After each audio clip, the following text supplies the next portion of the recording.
Hi friends, good evening. Welcome back to our channel Sangam Lakshmi blogs. ఎలా ఉన్నారండి? అందరూ బాగున్నారా?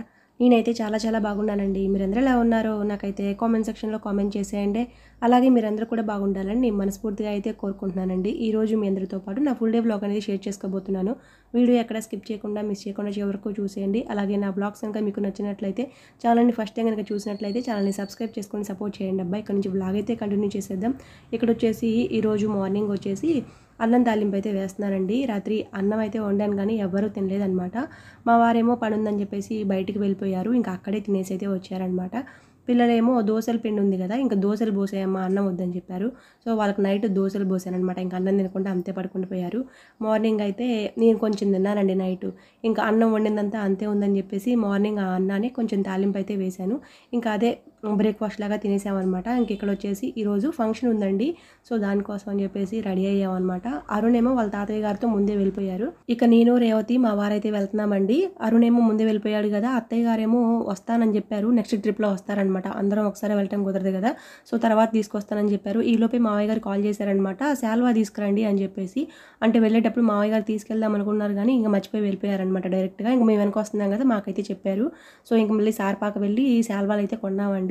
మా పెదనాన్నగారికి ఒకటి, మావయ్య గారికి ఒకటి తీసుకున్నాం అనమాట. ఇంతకీ ఫంక్షన్ ఏంటి అంటే మా ఊరి పక్కన ఇరువెండి గ్రామంలో తాళ్ళూరి పంచాక్షరి గారు అని ఉన్నారండి. సో పెద్ద మనిషి అనమాట. సో తనకి 92వ పుట్టినరోజు అనమాట.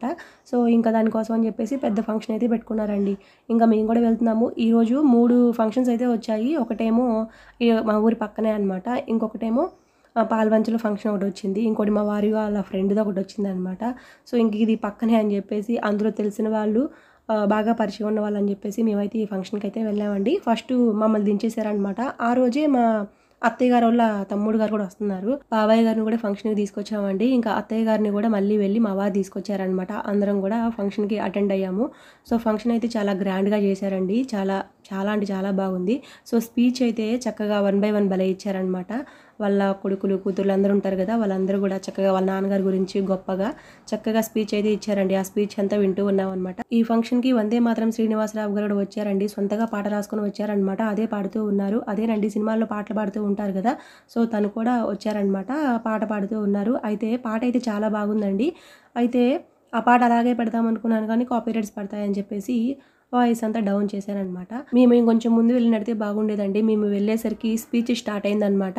ముందే 1 గంట ముందు వెళ్ళినట్లయితే చక్కగా కవిత్వాలు, పాటలు, పద్యాలు అవన్నీ కూడా చక్కగా పాడారంట. మావయ్య గారు చెప్పారు, మీరు కొంచెం ముందు వచ్చినట్టే బాగుండేది, ఈ పద్యాలు కవిత్వాలు అన్నీ కూడా భలే చెప్పారు అని చెప్పారు. అక్కడ ఆ రోజు 101 కవి పండితులకు సత్కారాలు కూడా చేశారంట. సో మేము ఫంక్షన్ మొత్తం కంప్లీట్గా లేవండి, మధ్యలోనే వచ్చేసాము. అంటే ఇంకా వెళ్ళేసరికి 11:30 అలా అయిందనమాట. ఇంకా పిల్లలు 1:30 దాకా ఉన్నాము. తర్వాత ఇంటికి వెళ్దామని చెప్పేసి గోల్ పెట్టేస్తుంటే మధ్యలోనే వచ్చేసామన్నమాట. పాటలన్నీ కంప్లీట్ అయిపోయిన తర్వాత ఫైనల్గా వ్యవసాయ శాఖ మంత్రి తుమ్మల నాగేశ్వరరావు గారు స్పీచ్ అయితే ఇచ్చారండి. సో మీకు అందరికీ తెలిసే ఉంటుంది కదా, వ్యవసాయ శాఖ మంత్రి తుమ్మల నాగేశ్వరరావు అని చెప్పేసి తను కూడా వచ్చారనమాట. ఈ పార్టీకి స్పీచ్ అయితే ఇచ్చారు. ఇచ్చిన తర్వాత ఇంకా అందరూ ఒక్కొక్కరుగా వచ్చి సన్మానం అయితే చేశారండి. సన్మానం చేసిన తర్వాత ఇంకా తినేసి మేమైతే ఇంటికి బయలుదేరామన్నమాట. నిన్నటి వీడియోలో స్టీల్ సామాన్లు అన్నీ వేసేసి ఒకటి తీసుకున్నానని చెప్పాను కదా, ఒకటి కొందామని చెప్పేసి ఇంకొకటి తీసుకున్నామని చెప్పాను కదండి. సో అదేనండి, ఇంట్లో స్టీల్ కళాయి ఒకటి లేదనమాట. అంటే మామూలుగా అల్యూమినియం కళాయిస్ అయితే ఉన్నాయి కానీ స్టీల్ లేదు. నాకు ఎప్పటి నుంచో స్టీల్ కొనుక్కోవాలని ఉందన్నమాట. మా వారికి కూడా పన్నీర్ వేయించినప్పుడు కొంచెం అతుక్కొని వెళ్తుందని చెప్పేసి స్టీల్లో ఒకటి తీసుకుందాంలే అని చెప్పారు. సో ఇంకా ఫైనల్గా ఎలాగూ స్టీల్ సామాన్ కొట్టుకే వెళ్ళాం కదా, అయితే ఇడ్లీ పాత్ర తీసుకుందాం అని చెప్పి వెళ్ళామండి. ఇడ్లీ పాత్రను 30 ఇడ్లీ తీసుకుందాం అని చెప్పి వెళ్ళాము. అక్కడికి వెళ్ళిన తర్వాత వెళ్ళగానే స్టార్టింగ్లోనే ఇవి పెట్టారనమాట. వెంటనే కంట్లో పడింది. వెయిట్ కూడా చాలా ఎక్కువగా ఉందండి. అంటే మనం ఎక్కువ హీట్ అయ్యిద్ది అనుకోవక్కర్లేదు, గ్యాస్ అయిపోద్ది అనుకోవక్కర్లేదు. ఇది త్వరగానే హీట్ అయ్యిద్దంట. సో మాడకుండా ఉంటాయన్నమాట. అంటే పలచగా ఉందనుకోండి స్టీలు, ఏమన్నా వండుకున్నా కానీ చుట్టూతా మాడినట్టుగా అనిపిస్తుంది, అడుగు కూడా పట్టేస్తుంది కదా. ఈ స్టీల్ కళాయిలో అలా ఉండదండి. మందంగా ఉండడం వల్ల చక్కగా ఉడుకుతాయన్నమాట, అడుగు పట్టకుండా ఉంటాయి. అయితే మాకు ప్రైస్ వచ్చేసి 3000 అయితే చెప్పారండి. మాకు చూసి ఇవ్వండి అని చెప్పామన్నమాట షాప్ అతనికి. మేము ఎప్పుడు వెళ్ళినా కానీ సామాన్లకి, స్టీల్ సామాన్లకి అయితే ఆ షాప్కే వెళ్తాము. సో కొంచెం చూసి ఇవ్వండి అంటే 2500 అయితే ఇచ్చారండి. చెప్పడం అయితే 3000 దాకా చెప్పారు.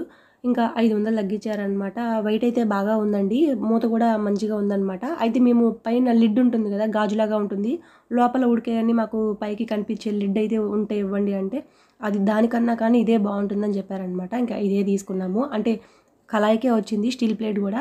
సో దానికన్నా కానీ మనకి లోపల కుక్ అవ్వడం, కేక్ బ్యాటర్ పెట్టుకున్నా కానీ మనకు అర్థమవుతుంది కదా. సో అందుకని చెప్పేసి గాజుది అడిగితే గాజుది కన్నా కానీ అది ఎక్కువ పాడైపోద్దండి. గాజుది స్టీల్ అనుకోండి వెయిట్ ఎక్కువ ఉండటం వల్ల ఆవిరి వస్తుంది, కర్రీ కూడా త్వరగా ఉడికిపోతుందని చెప్పారు. సో అందుకని చెప్పేసి అలాగా కళాయి అయితే ఒకటి తీసుకున్నామండి. ఇది అమ్మకి చెప్పానమాట, కళాయి ఒకటి తీసుకున్నామని చెప్పేసి. అంటే నిన్న తీసుకున్నాము, ఈరోజు ఫోన్ చేసి చెప్తే అమ్మ అయితే మామూలుగా తిట్టలేదనమాట. 2500 పెట్టేసి స్టీల్ కళాయి తీసుకున్నావా, నీకు డబ్బులంటే లెక్కలేదు, నేను ఏదైనా వస్తువు కొనుక్కోవాలంటే 100 సార్లు ఆలోచిస్తున్నాను, ఒక 500 పెట్టేసి ఇనప వండి కొనుక్కుందామని చెప్పేసి మందపాడిది అనుకుంటూ ఉన్నాను, ఇంతవరకు కొనుక్కోలేదు. సో నువ్వు డబ్బులు అంటే లెక్క లేకుండా కొనేస్తూ ఉన్నావు అని చెప్పేసి ఇంకా తిడుతూ ఉందన్నమాట. ఇంట్లో ఉన్న స్టీల్ సామానే కదమ్మా, మన చేతి డబ్బులు తక్కువే పడ్డాయి, ఆ స్టీల్ సామాన్ అంతా ఇంట్లో ఉంది కదా, అదంతా వేసేసి వేస్ట్గా అయింది అడ్డంగా అని చెప్పేసి అవన్నీ వేసేసి కళాయి తీసుకున్నాను అని చెప్పాను. చెప్తే నీ చేతి డబ్బులు పడ్డాయా లేదా, ఎందుకు, దాని బదులు 500 పెడితే వచ్చింది కదా అని చెప్తూ ఉంది. 500 పెడితే వచ్చింది కానీ క్వాలిటీ అయితే ఉండదమ్మా, ఇవి యూట్యూబ్లో అన్నిట్లో చెప్తూ ఉన్నారు, ఫ్లిప్కార్ట్ ఇవన్నీ కూడా రేట్లు చూపిస్తున్నారు, మనం కొన్నది రేటు కరెక్టే అని చెప్తే ఇక సుప్రభాతం మొదలుపెట్టింది అనమాట. ఇంక తర్వాత మాటలతో డైవర్ట్ చేశాను. తర్వాత మళ్ళీ ఇంటికి వెళ్ళాను అనుకోండి, మా ఇంటికి పుట్టింటికి, అప్పుడు మళ్ళీ మొదలుపెట్టిద్ది అనమాట. ఇంట్లో కళాయిలు చాలా ఉన్నాయి కదా, అవన్నీ వాడచ్చు కదా, నువ్వు చేసే కూరలకి మళ్ళీ స్టీల్ కళాయి కావాలా అని చెప్పి తిడుతూ ఉందన్నమాట. సో ఇంకా వాళ్ళు అనుకోండి అన్నీ ఆలోచిస్తారు కదా, డబ్బు పరంగా అయితే కొంచెం అంత కాస్ట్ ఎందుకు, ఏదో అడ్జస్ట్ అయితే సరిపోద్ది కదా అని ఆలోచిస్తూ ఉంటారు. మనకేంటంటే చూడటానికి ప్రజెంటేషన్ నీట్గా ఉండాలి, అందరి ఇంట్లో ఉన్నాయి, మనం కూడా కొనుక్కుంటే బాగుంటుందని చెప్పేసి మనం ఆలోచించి కొనుక్కుంటాము. కానీ వాళ్ళు ఏంటంటే ఉన్నవి వాడుకోవచ్చు కదా, మళ్ళీ కొత్తవి ఎందుకు, డబ్బులు దండగా, ఆ డబ్బులే ఉంటే దేనికొకటి ఉపయోగపడతాయి కదా అని చెప్పేసి ఆలోచిస్తూ ఉంటారు పెద్దరికంగా. సో వాళ్ళు చెప్పింది కరెక్టే, కానీ అంటే అన్నీ ఒకసారిగా స్టీల్ కొనుక్కోవాలంటే కొనుక్కోలేం కదండి, చిన్నగా ఒక్కొక్కటి కొనుక్కుందాం అని చెప్పేసి ఫస్ట్ కళాయితో మొదలు పెట్టేశాను. స్టార్టింగే తిట్లు పడ్డాయి అనమాట. ఇంకా తర్వాత ఇంకా కంటిన్యూ చేస్తుందని చెప్పేసి తిట్లు మా అమ్మని కొంచెం డైవర్ట్ చేశానండి. ఇంకా వేరే మాటల్లో పెట్టేసి మాట్లాడేశాను అనమాట. ఇంకా తర్వాత మా వారికి ఇచ్చేసాను, మళ్ళీ గుర్తొస్తే మళ్ళీ మొదలు పెట్టిద్దని చెప్పేసి, మళ్ళీ మీ అల్లుడు గారు మాట్లాడతారని చెప్పేసి మా వారికి అయితే ఇచ్చేసాను అనమాట. ఇంక ఇక్కడైతే అంబరిల్లా టాప్స్కి ముందు సైడు స్టోన్స్ లాగా ఇచ్చారనమాట, గుండీ టైప్లో, గుండీకి స్టోన్ వచ్చేటట్లు ఇచ్చారు. అదైతే చూడటానికి లుక్ వైజ్గా బాగుంది. ఆ గుండీలు 2-3 వాషెస్కి లూజ్ అయి ఊడిపోతున్నాయి. అంటే వాళ్ళు స్టిచ్ చేసింది కరెక్ట్గా స్టిచ్ చేయరు కదా, ఏదో అలాగా కుట్టేస్తారు. కానీ మనం ఇంటికి వచ్చిన తర్వాత ఒకసారి కుట్టుకున్నాం అనుకోండి గట్టిగా ఉంటుంది కదా. సో అందుకని చెప్పేసి ఈ టాప్స్ అన్నీ కూడా ముందు వేసుకొని ఇంకా కుడుతూ ఉన్నానమాట. సో అదంతా అయిపోయిన తర్వాత ఈవినింగ్ టైంలో అనమాట, మధ్యాహ్నం టైంలో కందిపప్పు ఒక 7-8 కేజీల దాకా ఉన్నాయండి. సో అవన్నీ కూడా ఎండబోసాను అనమాట. ఇంకా ఎండాకాలం వచ్చింది కాబట్టి, సో పురుగు పడతాయి కాబట్టి, ఈ పురుగు పట్టకుండా 7-8 కేజీలు కూడా ఒక నెలలో అయితే అయిపోవు కదా, పురుగు పడతాయని చెప్పేసి ముక్కు పురుగులు కొంచెం ఉన్నాయండి, ఇంకా అవి పోతాయని చెప్పేసి ఎండలో ఆరబోసాను. ఎండిమిర్చి కూడా పండిపోయాయి అనమాట, అవి కూడా ప్లేట్లో పోసి ఉంచాను. ఇంకా అవన్నీ కూడా ఇప్పుడు ఈవినింగ్ టైంలో తీద్దాము, మళ్ళీ చల్లబడిపోతాయి కదా అని చెప్పి డాబా మీదకి అయితే వచ్చాను. అయితే ముక్కు పురుగులు అయితే ఇంకా ఉన్నాయన్నమాట, ఇంకా తిరుగుతూ ఉన్నాయి చుట్టూ. ఒకసారి చెరిగేసి డబ్బాలో పోద్దామని చెప్పేసి చెరుగుతూ ఉన్నాను. పిల్లలైతే స్కూల్ నుంచి వచ్చారండి, ఆడుకోవడానికి వెళ్ళారనమాట. నేను డాబా మీద కందిపప్పు చెరుగుతూ ఉన్నాను కదా, రేవతి ఈలోపే పాపని తీసుకొచ్చిందనమాట. ఈ పాప చాలా క్యూట్గా ఉందమ్మా, అందుకే తీసుకొచ్చాను అంటూ ఉందనమాట. ఎవరో తెలియదు కదా, ఎవరు అడుగుతూ ఉంటే ఏమో అక్కడ ఆడుకుంటూ ఉంది, హాయ్ అని చెప్పింది, నేను తీసుకొచ్చాను అని చెప్తూ ఉంది. సో ఇంకేంటి అని అడుగుతూ ఉంటే ఈలోపే ఆంటీ వచ్చిందనమాట. ఇంటి ముందు ఆంటీ, మా చుట్టాలేళ్ళమ్మ వచ్చారులే, ఆడుకుంటూ ఉన్నారులే అని చెప్పింది. సో ఎవరని అడుగుతూ ఉంటే రేవతి చెప్పట్లేదు ఆంటీ, ఈ పాప క్యూట్గా ఉంది తీసుకొచ్చానని చెప్తూ ఉంది అంటూ ఉన్నానమాట. ఆంటీతో మాట్లాడుతూ ఉన్నాను. సో ఇంక ఈలోపు అత్తయ్య గారు వచ్చారు కదా, నాకు సరిగా చెరగడం రావట్లేదంట, సరిగా పోవట్లేదు పురుగులు అని చెప్పేసి మళ్ళీ చాట మా అత్తయ్య గారు తీసుకొని చెరుగుతూ ఉంది. పాపతో రేవతి ఆడుకుంటూ ఉందన్నమాట. అరుణేమో సైకిల్ తీసుకొని ఆడుకోవడానికి వెళ్ళిపోయాడు. సో ఇంకా వాడు 6:30 దాకా రాడనమాట ఇంటికి. 6:30కి వచ్చేసి ఆకలి అవుతుందని చెప్తాడు. ఇంక తర్వాత తినేసి అప్పుడు వర్క్ మొదలు పెడతాడనమాట. ఇంకా వాళ్ళిద్దరు ఆడుకుంటున్నారు కదా, ఇంకా నేనేమో కిందికి వెళ్ళాను మొక్కలకు నీళ్ళు పడదామని చెప్పేసి. ఆ రోజే కరెంట్ పోయిందండి. సో 3:30కి అలా పోయింది కానీ ఇంకా రాలేదు, కరెంట్ రాలేదు. సో ఇంకా మొక్కలకి నీళ్ళు పట్టడం అవ్వలేదన్నమాట ఆ రోజు. అంటే 3 డేస్ నుంచి కూడా పట్టట్లేదు, ఎందుకంటే రోజు మల్లె చెట్లకి నీళ్ళు పట్టకూడదంట, 2 డేస్కి 3 డేస్కి అలాగా పట్టాలంట. ఎక్కువ పట్టినా కానీ ఆకులు ఎక్కువగా వచ్చేస్తాయంట. సో అందుకని చెప్పేసి ఈ మధ్య 2 డేస్కి 3 డేస్కి పడుతున్నాను. పట్టక 3 డేస్ అవుతుంది కదా, ఈరోజు పడదామని చూస్తే ఈరోజు కరెంట్ పోయింది. కరెంట్ వచ్చేసరికి 6:30 అలా అవుతుందని చెప్పారండి. ఇంక సర్లే అని చెప్పేసి మళ్ళీ డాబా మీదకే వచ్చేసాను. ఆంటీ అను అత్తయ్య గారు మాట్లాడుకుంటూ ఉన్నారనమాట. ఇంక 2-3 ఉన్నారనుకోండి, మాటలు పెట్టారనుకోండి, సో అక్కడికి వెళ్ళిపోతానమాట. నాకు ఎవరైనా మాట్లాడుకుంటూ ఉన్నారనుకోండి, అక్కడికి వెళ్ళి అవి వినటం చాలా సరదాగా అనిపిస్తుంది చిన్నప్పటి నుంచి కూడా. మా నాయనమ్మ వాళ్ళు ఉంటారు కదా ఇంటి ముందు, వాళ్ళందరూ కూడా కూర్చొని మాట్లాడుకుంటూ ఉన్నారనుకోండి, నేను కూడా వెళ్ళి మాటలు వింటూ ఉంటానన్నమాట. సరదాగా కబుర్లు చెప్పుకుంటూ ఉంటారు కదా. సో అరుగులు ఉంటాయండి పల్లెటూరులో, చక్కగా అరుగుల మీద కూర్చొని మాట్లాడుకుంటూ ఉంటారు కదా. ఇంకా వెళ్ళి వినబుద్ధి అవుతూ ఉంటుంది అనమాట. చిన్నప్పటి నుంచి అలవాటు కదా. మా ఇంట్లో కూడా ఆంటీ గారు వచ్చారనుకోండి, మా ఇంటి ముందు ఆంటీ గారు అత్తయ్య గారు మాట్లాడుకుంటూ ఉంటే నేను కూడా వెళ్ళి పనల్లా ఆఫ్ చేసి అక్కడ కూర్చొని కొంచెం సేపు సరదాగా వినేసి తర్వాత మళ్ళీ పని అయితే మొదలు పెడతాను. సో అలాగా ఇంకా వాళ్ళిద్దరు మాట్లాడుకుంటున్నారని చెప్పేసి వెళ్ళి కొంచెం సేపు కబుర్లు చెప్పాను ఆంటీతో. తర్వాత అత్తయ్య అంతా చెరిగేసింది, ఇంకా కిందికి వెళ్తున్నాము అని చెప్పేసి కిందికి వచ్చేస్తున్నారు. ఇంకా నేను కూడా బకెట్ తీసుకుని వచ్చేసానమాట. సో ఇంక ఇక్కడ వచ్చేసి నైట్ అండి, ఈరోజు మధ్యాహ్నం ముద్దపప్పు వేసానమాట. పిల్లలు ఫంక్షన్లో సరిగా అన్నం అయితే తినలేదండి. ఇంటికి వచ్చిన తర్వాత మళ్ళీ ఆకలి అని చెప్పారు, అప్పటికప్పుడు ముద్దపప్పు అయితే వేశాను.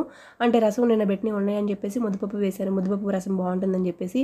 ఇంకా నైట్ కూడా మళ్ళీ ముద్దపప్పు ఏం తింటారండి, అందుకే దాన్ని కొంచెం టమాటా పప్పులాగా చేద్దామని చెప్పేసి కొంచెం మోడిఫికేషన్ అయితే చేశాను. అయితే టమాటా పప్పుని 2 రకాలుగా చేయొచ్చు అండి. అయితే అందరూ చేసే ప్రాసెస్ ఏంటి అంటే, కందిపప్పులో టమాటాలు, ఉల్లిపాయలు, పచ్చిమిర్చి, నూనె, పసుపు, కొంచెం వాటర్ పోసేసి ప్రెషర్ పెట్టేస్తారు ప్రెషర్ కుక్కర్లో. తర్వాత తాలింపు వేస్తారు, 3 విజిల్స్ వచ్చిన తర్వాత తాలింపు వేస్తారు, అది ఒక రకం. ఇంకోటి ఏంటి అంటే, పప్పు మిగిలిందనుకోండి, ముద్దపప్పు మిగిలినా కానీ సో తొందరగా అయిపోవాలి అనుకుంటే సింపుల్గా రెండో రకం అనమాట. సో ఇలా కూడా బాగుంటుంది, అంటే ఈ టేస్ట్ కొంచెం వెరైటీగా ఉంటుంది. సో ఆ టేస్ట్ కొంచెం డిఫరెంట్గా ఉంటుందన్నమాట. సో మధ్యాహ్నం టైంలో ముద్దపప్పు అయితే వేశాను కదండి, అదైతే కొంచెం తినేశారు, ఇంకా కొంచెం ఉందన్నమాట. సో ఇంకా సింపుల్గా అయిపోవాలి టమాటా పప్పు అనుకున్నప్పుడు ఇలా చేస్తానన్నమాట నేను. ఫస్ట్ కళాయి అయితే పెట్టేశానండి, తర్వాత కొంచెం నూనె వేసుకున్నాను. ఆయిల్ వేడయ్యాక ఆవాలు, జీలకర్ర, చిన్నులపాయలు, పచ్చిమిర్చి ఒక 4-5 చీరేసి వేసాను అనమాట. అవి కొంచెం వేగిన తర్వాత ఒక పెద్ద ఉల్లిపాయ పొడుగ్గా కట్ చేసి వేసుకున్నాను. అవి కొంచెం ట్రాన్స్పరెంట్గా వేగిన తర్వాత ఒక 4-5 పండు టమాటాలు అయితే తీసుకున్నానండి. పండు టమాటాలు పొడుగ్గా కట్ చేసుకున్నాను. ఇది ఇంకొక టమాటా కూర మనం ఎలా చేస్తామో అలాగే అనమాట. సో టమాటాలు పొడుగ్గా కట్ చేసుకొని మూత పెట్టేశాను. అవి కొంచెం మగ్గిన తర్వాత పసుపు అలాగే ఉప్పు వేసేసి బాగా మగ్గనివ్వాలన్నమాట. టమాటాలు బాగా ఉడికిన తర్వాత మధ్యాహ్నం టైంలో పప్పు చేశాను కదండి, అది కొంచెం గట్టిగా ఉందని చెప్పేసి వాటర్ యాడ్ చేసుకున్నాను. కొంచెం వాటర్ పోసేసి లిక్విడ్ లాగా చేసుకొని టమాటా కర్రీలో వేసాను అనమాట. సో తర్వాత పప్పు మెత్తగా ఉడికిపోయింది కాబట్టి చిక్కగా ఉందనుకోండి అడుగు పట్టేస్తుందని చెప్పేసి కొంచెం వాటర్ యాడ్ చేసుకున్నాను. అలాగే నిమ్మకాయ సైజ్ ఎంత చింతపండు అయితే నానబెట్టేశానండి, ఆ గుజ్జు అరకప్పు దాకా వచ్చిందనమాట. అరకప్పు చింతపండు గుజ్జు వేసేసి కొంచెం వాటర్ యాడ్ చేసుకున్నాను. చింతపండు గుజ్జు ఉడికితేనే కదండి పులుపు దిగేది. సో హైలో పెట్టేసి బాగా ఉడికించుకున్నాను అనమాట. ఇది ఉడికేటప్పుడే ఒక చిటికెడు ఎంత మనం పసుపు ఎంత వేస్తామో అంత పంచదార అయితే వేసేయండి. కసూరి మేతి ఉందనుకోండి పప్పులోకి చాలా బాగుంటుందన్నమాట. మసాలా కూరల్లో కానీ పప్పులోకి కసూరి మేతి ఫ్లేవర్ అయితే చాలా బాగుంటుందన్నమాట. సో పప్పు ఇంకా 5 నిమిషాల్లో దించేస్తామనగా ఒక స్పూన్ అంత కసూరి మేతి నలిపి వేసేయండి. సో అలా వేసేసిన తర్వాత ఒక 2 మినిట్స్ సిమ్లో పెట్టేసి ఉడికించుకున్న తర్వాత ఒక స్పూను లేదా అర స్పూన్ నెయ్యి వేసేసి కలిపేసి దించేసారనుకోండి, టేస్ట్ అయితే అదిరిపోతుందన్నమాట. వేరే లెవెల్లో ఉంటుందన్నమాట టేస్ట్ వచ్చేసి. సో ఇంకా నెయ్యి కూడా వేసేసాను. ఇంకా మావయ్య గారికి తీసానమాట, కొంచెం కారం తక్కువగా ఉందండి. ఫస్ట్ అర స్పూన్ కారమే వేసుకున్నాను కదా, మావయ్య గారు కొంచెం స్పైసీ తక్కువ తింటారని చెప్పేసి కారం ఫస్ట్లో కొంచెమే వేస్తానండి. మావయ్య గారికి తీసిన తర్వాత మళ్ళీ ఒక స్పూను అర స్పూన్ కారం అయితే వేస్తాను. పిల్లలు కూడా మా కారమే తింటారండి, మళ్ళీ చప్పగా ఉన్నా కానీ తినరనమాట. సో మావయ్య గారికి తీసిన తర్వాత మళ్ళీ కారం అయితే వేసాను. పిల్లలు అయితే ఉడుకుతూ ఉన్నప్పుడే మంచి స్మెల్ అయితే వస్తుంది, మా త్వరగా అన్నం పెట్టేసే అంటూ ఉన్నారనమాట. కసూరి మెతి వేయడం వల్ల మంచి స్మెల్ అయితే వచ్చిందండి. సో ఇంక ఇక్కడితో బ్లాగ్ అయితే ఎండ్ చేస్తున్నానండి. ఇంకా ఆకలి వేస్తుంది అంటున్నారు పిల్లలకి. రేపు బ్లాగ్తో మళ్ళీ మీ ముందుకు వస్తాను, అంతవరకు ఉంటానే. ఓకేనా, bye, take care, good night, sweet dreams. నా బ్లాగ్స్ కనుక నచ్చితే సబ్స్క్రైబ్ చేసుకోవడం మాత్రం మర్చిపోవద్దండి. సో మీ లైక్స్ ఎక్కువగా ఉండడం వల్ల నా ఛానల్ అనేది ఇంకొంతమందికి రీచ్ అవుతుంది, నాకు కూడా చిన్న ఎంకరేజ్మెంట్గా ఉంటుంది. కాబట్టి వీడియో నచ్చితే లైక్ చేయడం మాత్రం అస్సలు మర్చిపోవద్దు. ఓకేనా, బాయ్.